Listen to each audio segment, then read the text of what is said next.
This is a question from Matthew from Oakland. Are the gains we make with presence and personal evolution continued in our next life? Are the what? The gains? Yes, the gains we make with presence and personal evolution continued into our next life. All right, well, that's a good question, is it not, folks? Some of you have probably heard me answer this question. But then again, there's only now. It's Matthew, is it? Matthew, you can bet your bottom dollar the gains you make in the evolution of your consciousness during this lifetime go with you.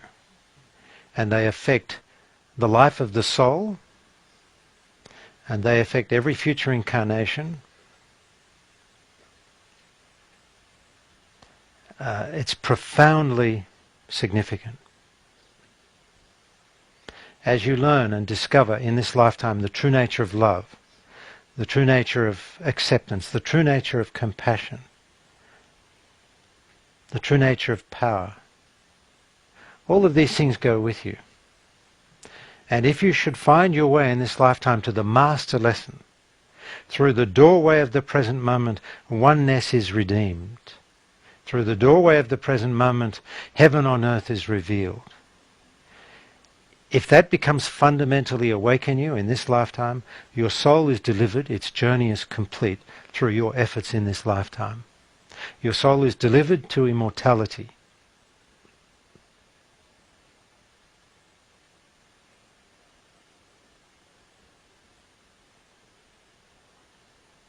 So not only does it dramatically and powerfully affect your life in this lifetime, it affects the life of the soul's sense of itself, and the soul's direction. But I can also say to you, Matthew, that to the extent that you miss those lessons in this lifetime, to the extent that you stay caught in judgment, you stay caught lost in belief, you stay caught imprisoned within the mind, caught in separation, to the extent that you stay filled with resentment, regret, blame, guilt, all of these things go with you as well. And then it's only a short time before you're reincarnated, you're born again, and the whole sorry story starts all over again.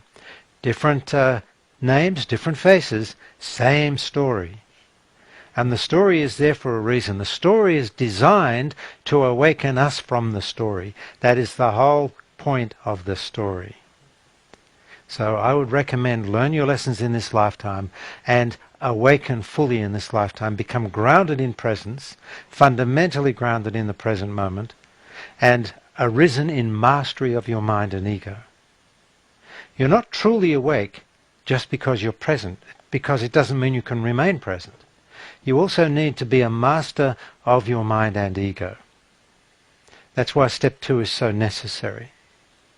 Step 1 will guide you and lead you into presence, and you'll just become more and more grounded in presence. But step 2 will enable that process to occur, where gradually over time you become a master of your mind and ego, as you bring conscious awareness to all the ways you're involuntarily pulled out of the present moment, as you bring consciousness to all the unconscious aspects of yourself, as you bring conscious awareness to the ego and how it functions, as you liberate the repressed emotions within you, as you reveal who you've become, as you bring consciousness to how you lose yourself in others. All these things will lead to mastery of the mind and ego.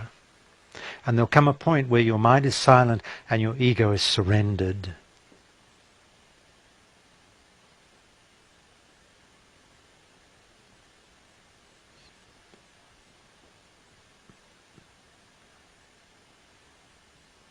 Never before in human history has there been such an opportunity for awakening.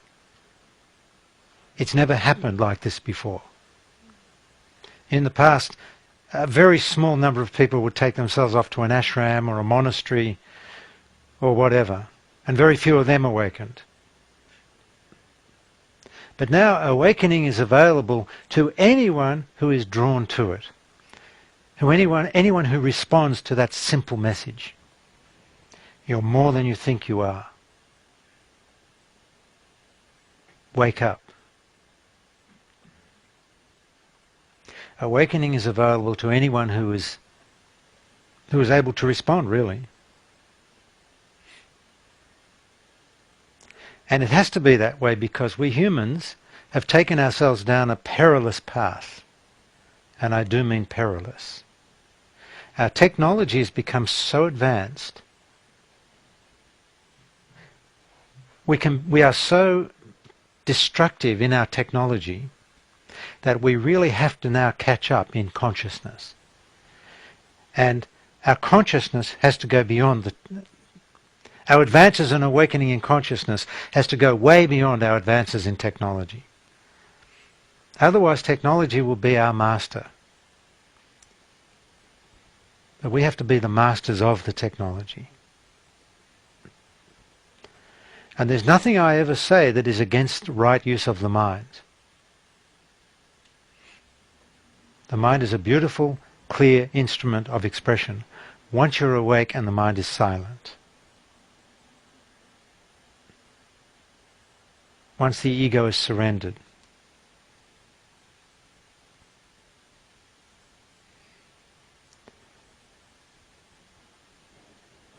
Now, when I say, Matthew, that these things go with you, I don't want then to create in you a desire that then focuses you into the future. That would prevent you from being present. But perhaps it's added incentive for you to make that choice to relax into being present. And as you relax into presence, you'll discover within yourself the value of presence. And so many hidden secrets will be revealed to you from the present moment, from the silence. So many secrets from within the mystery. As long as you're not looking for those secrets. And when those secrets reveal themselves, when those hidden treasures reveal themselves, don't hold on to them. Don't give them to the ego to run off with. Be alert, be attentive. Witness from presence. Okay? So thank you for your question.